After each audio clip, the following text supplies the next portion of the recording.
I want to go a bit formal. So, how did the idea for your businesses come about? Since you have six businesses, so maybe you can start from Party Tree. Well, it's all about dreaming and having some kind of aspiration. Welcome to the breakfast show. The breakfast show.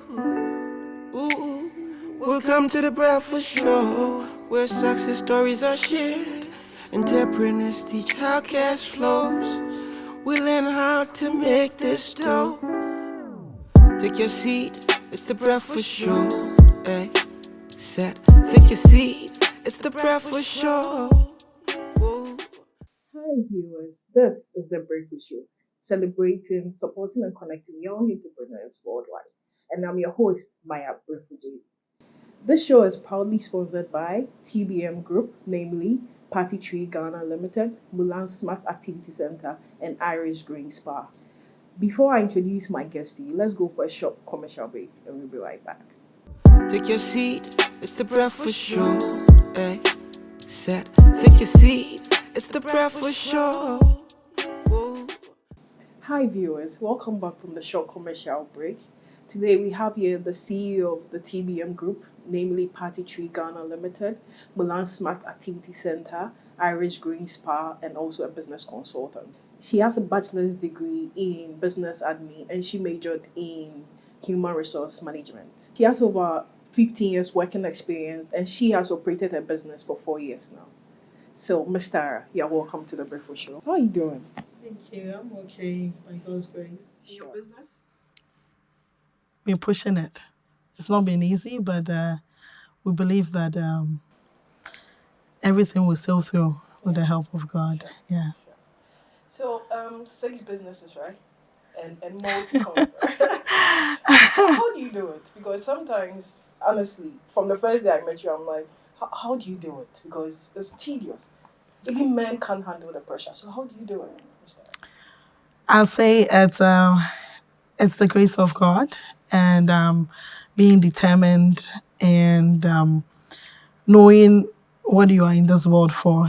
So if you're a leader, you need to keep pushing and pushing until there's nothing for you to push. So that has been my drive. Sure, that's nice. And with God on your side, Yes. I believe everything will be great. So, I want to go a bit formal. So, how did the idea for your businesses come about? Since you have six businesses, so maybe you can start from Party Tree. Maybe I'll start from the latter, which is Mulan. Okay. Well, it's all about dreaming and having some kind of aspiration. As a young person, I would say Mulan came up. That was my first ever cartoon. I don't know if you remember that cartoon. Sure. And I saw how everyone had defined what is expected of a growing young lady. And she tried to use the other ways, which is the hard way, to make sure she still gets the same honor for her family, for herself. We all know as women, we're just thinking when you get married, you have your children, you have, yes, all these are blessings that every young woman has to get, or if it's the will of God. But seeing how she played in the movie, taking up the father's mantle and coming up victorious and finally getting married and all of that, that made me to know that everything is possible under the sun. So that was my drive, and that is my character. Okay, so I've been wanting to ask you this question, but I think I'll ask you on the Breakfast Show. That's how your business names sound foreign, and I don't know whether it's from your foreign background. You stayed in Canada, right? Yes, I did a bit in Canada. So for how long? I'll say I've been in and out of it like 7 years.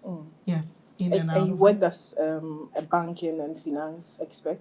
Yes. So before I left to Canada, maybe I can take you back a bit. Sure. I've been in Ghana all through my life. I wouldn't say I come from a rich background. I really come from a very poor background, I should say. And I schooled here. I did my first degree here before I traveled. I got the opportunity to travel. And there I worked. I didn't start working at the bank right away. I started working at the factory, coffee shop, shoe warehouse, at the jewelry store. I found myself as a social worker. Then finally had to go into banking and finance for about 3 years. Did some courses, customer service, money laundering, all these things, and then finally had to turn back home to come add up to the society I'm coming from, which is Ghana. I'm a proud Ghanaian, 𝚊𝚘𝚞𝚗𝚒𝚘𝚗𝚜. Okay. A lot of people think I'm from the central region, but I'm 𝚊𝚘𝚘𝚗𝚒𝚘𝚗𝚒. I'm actually from Tutu. Okay. So That's nice. Okay. So I know most entrepreneurs after they come up with their business plan, the next thing is funding. So if I may ask, how did you fund these businesses? Because I'm overwhelmed. How? Well, it's a question that anytime I'm asked, I don't know what kind of answer I need to give, but I can tell you it's all about planning. Sure. Finance has got to do with planning. For you to understand money, it's about how you plan. Sure. And when you plan, you'll be able to sail through on a lot of things. So for all my business, I would say I started with planning. Sure. After I dreamt, I had to follow it with a plan. Okay. And it's not how big the money is or how huge it is, but it's about knowing what to do with even a kobo. Sure. So this is the whole idea. Okay, so let's say using Mulan, because from where you're operating, it's Legon.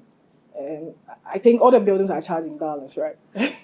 So as a young entrepreneur, if I want to start something like that, I don't know, it's scary. Well, what I would tell everyone, and I would tell the youth, is not for you to be scared about anything.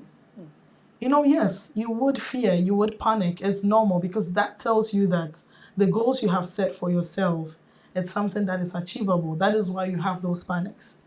So, like what the scholars say, a journey of 1,000 miles starts with a step. So it's all about that dream, following it with a plan, and knowing how to go about it. Sure. And it's about business, it's about negotiation.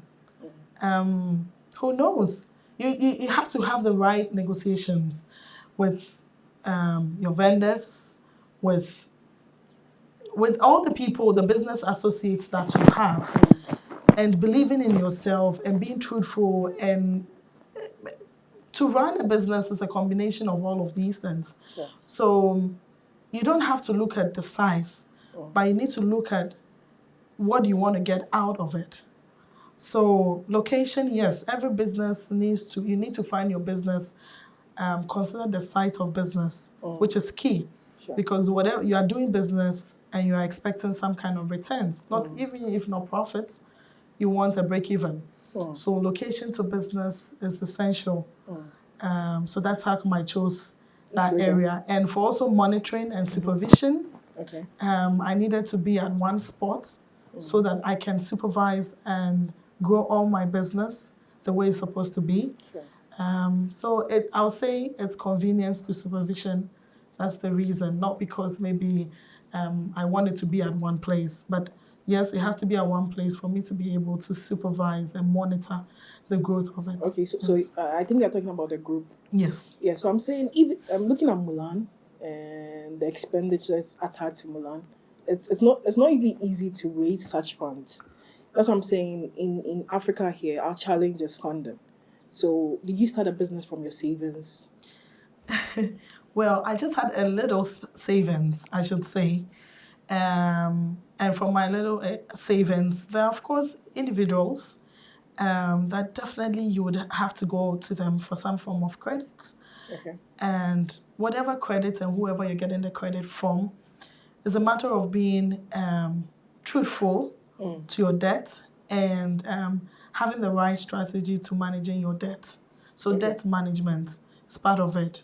So you might not maybe qualify for the bank right away, but it's about you keeping on dreaming and pushing your dreams to people that are around you to see how they can see through those dreams and getting the best out of it and being truthful and consistent with it. I feel that is what has worked for me, aside from my God keeping me. Okay. So the next step, after you write a business plan, the next step is to source for funding, and I think the next step is your marketing strategy. So how do you market your businesses? Well, I say everything has got to do with packaging. So brand positioning is key to every business. It doesn't matter how big, how small the business is. You need to have right image and branding.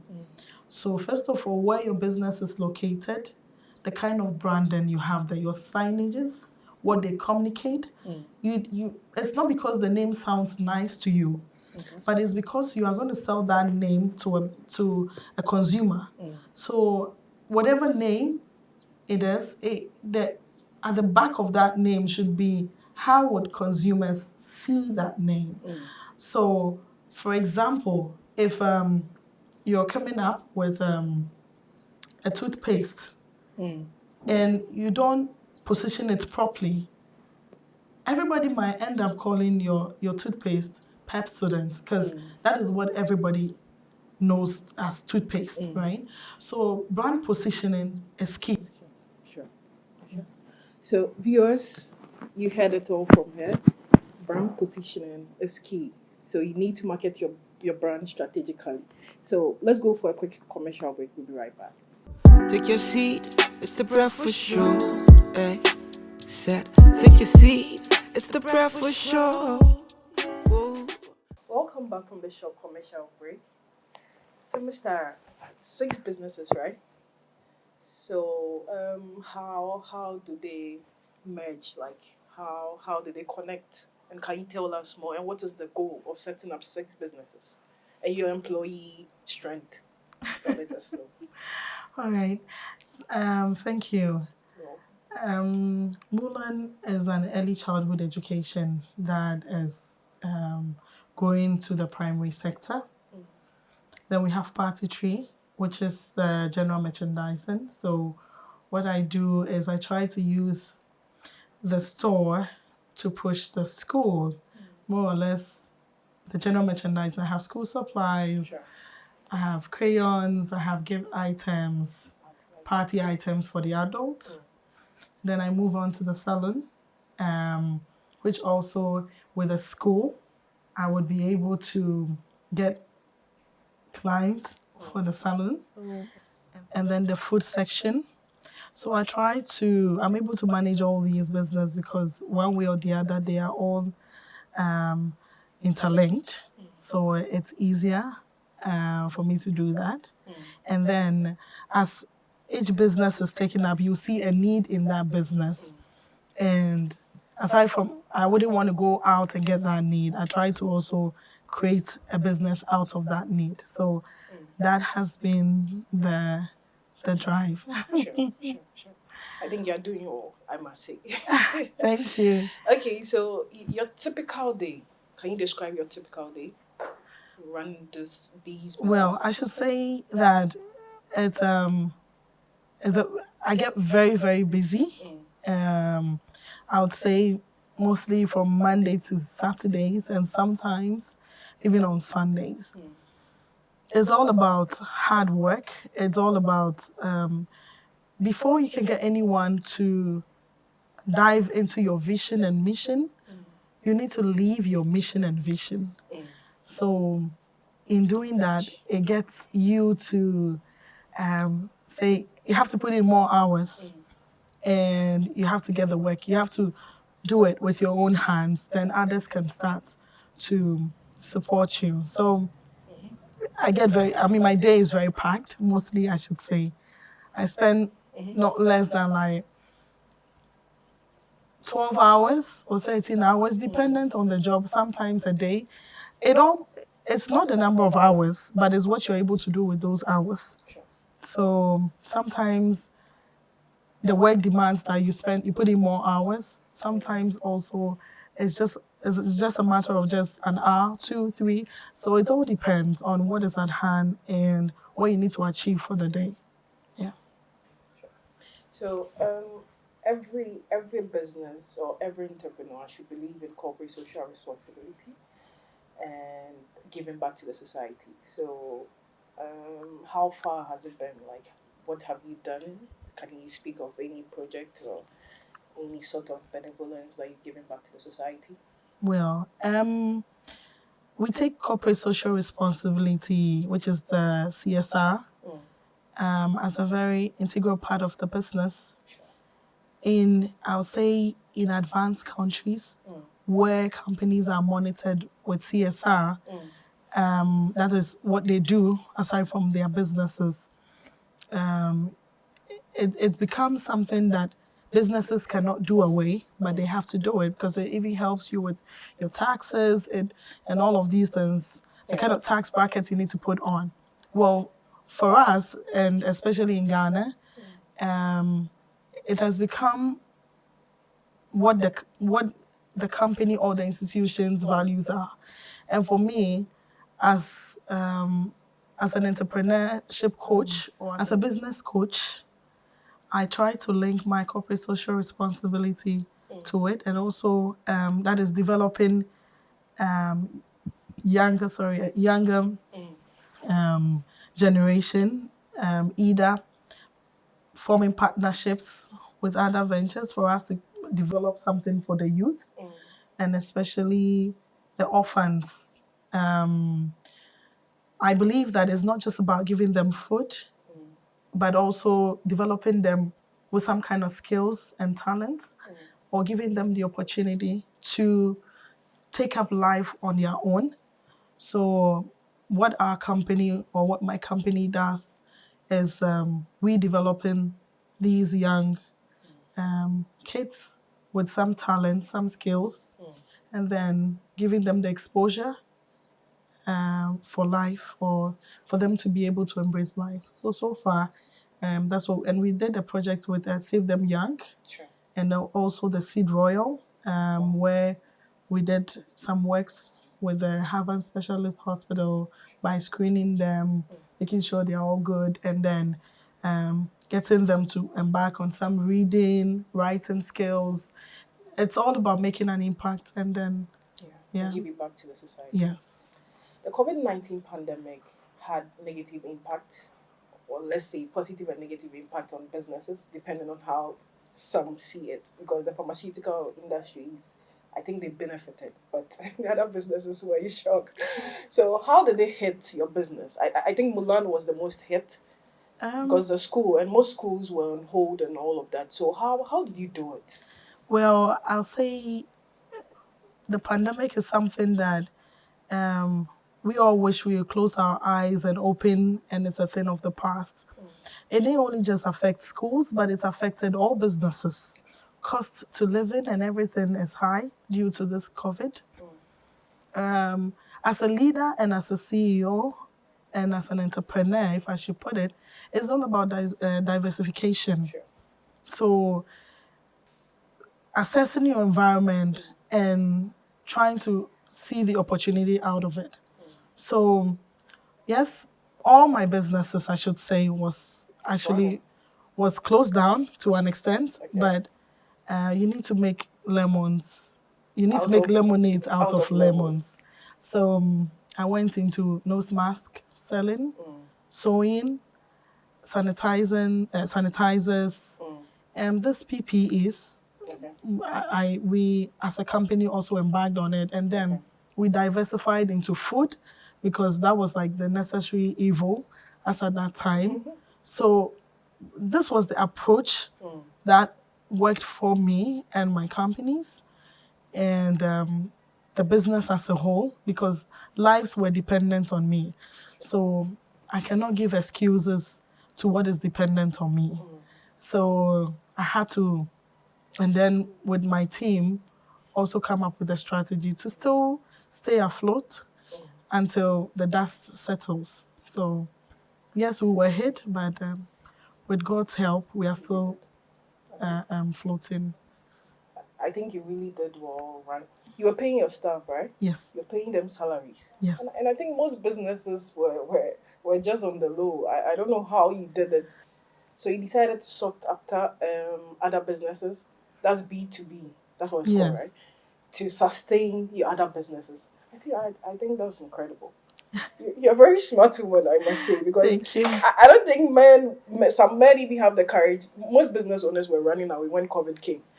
You can, it's like a leader. You cannot, when the mantle is given to you as a leader, born leader, a lot of things come your way, positive, negative, but you cannot give up. The goal is you cannot give up.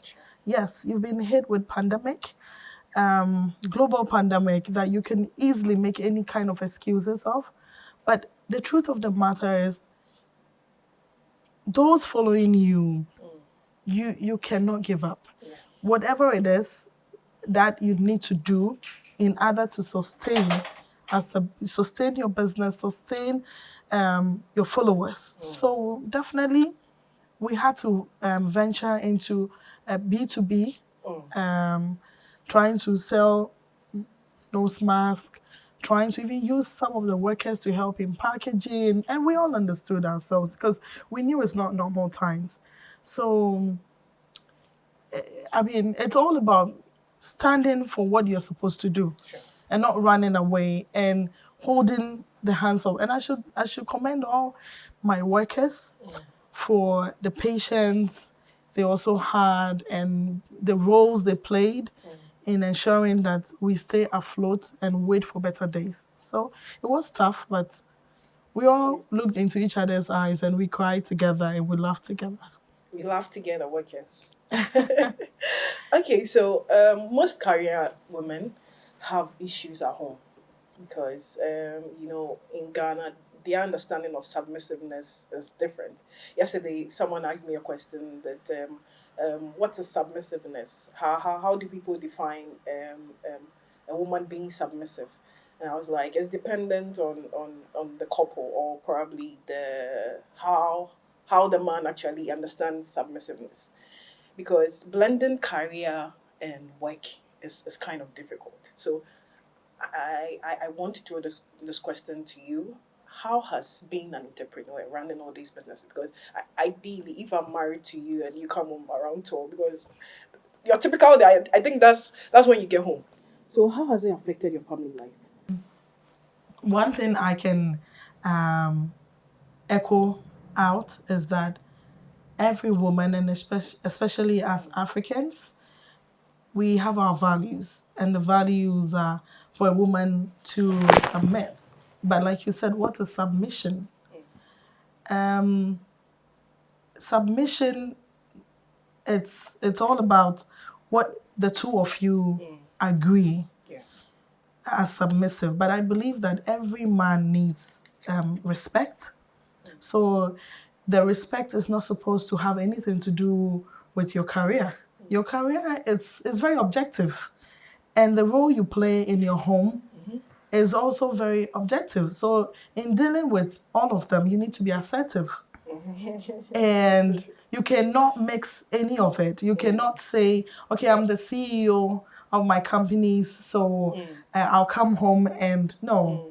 It's actually a man that married you. So you need to sit down and talk about it. He needs to believe in what you're doing, what it is, and what you need to do for him. You need to do for him. Like parents and children. The fact that your parent didn't take care of you doesn't mean that you don't have obligations towards them. So however you look at it, play your role and there'll be peace of mind. So definitely as a woman with a lot of careers or career driven, you still have a responsibility as to respect your home, support your man. Yeah. So Ms. Tara, what has been your greatest fear? Well, and how do you manage those fears? Thank you. Every business or every business owner has some kind of fears, and the fears are good because the fears makes you to work harder so that the uncertainties do not really come to reality. So my greatest fear has been the fact that maybe I might lose any of my business. That has been my greatest fear. And also not being able to live up to the expectation of my employees. These have been my greatest fear. And how I live through them is believing in God and working, staying focused and working hard and smart in order for me to overcome these fears that pops up day in, day out. Yeah. And managing my finances. The viewers out there, I know you're intrigued. Listening to her story, I don't know, I just don't want to end. But we would have to, we must wrap this. So, I know you are inspired by her, and what piece of advice would you give to those young people watching you, people who would want to be like you? Because you are young, I must say. You are young and pretty. Thank you. What piece of advice would you give to them? My piece of advice is, first of all, looking up to God and having a dream and living up to the dream and telling yourself that irrespective of whatever you find yourself, you're going to sail through. It's not easy. There are no diamonds when you start, but definitely you would find the diamonds. So being focused and working hard, believing in yourself, it will come. Both sabotage, persecutions, distractions, all these things will come your way. But tell yourself that you're going to make it irrespective, and you have a God that is going to see you through your hustle and tussle. That's nice. Irrespective of the challenge, you would make it. I can do it. Yay! So, Mr. It's been a wonderful discussion, and personally, I'm inspired. I've learned so much from you, and I know the viewers out there have learned so much. You should put a pen and paper down, jotting down everything she said, because there's a lot you can pick from this interview. So you can mention your social media pages if you have it off head, and also where your businesses are located. So most of my businesses are on Adringano Gate Stretch, Mulan, Smart Activity, 𝚊𝚘𝚞𝚗𝚘𝚜, 𝚊𝚘𝚘𝚘𝚘𝚘𝚘 Food Hub, Irish Grain. They are all on one stretch. And for our social media handle is 𝚊𝚘𝚘𝚘𝚘𝚘𝚘𝚘𝚘, and then also Mulan Smart Activity Center. Just as the name is, that is how the handles are on social media. So come in for your tasty bites and come in for that makeover. Come in, sign up your ward.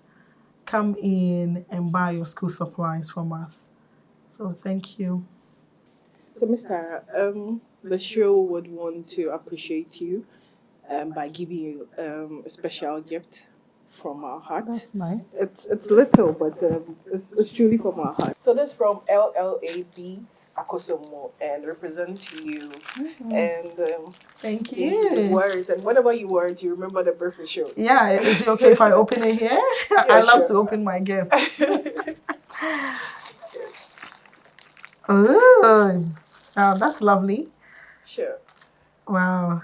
I'm going to have this on and definitely. Sure.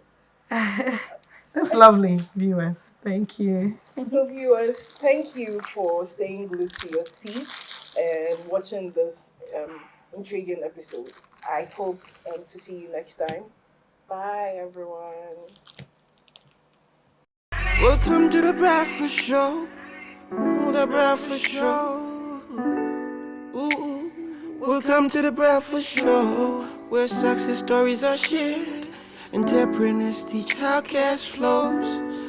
We learn how to make this dough. Take your seat, it's the Breakfast Show. Hey, set, take your seat, it's the Breakfast Show.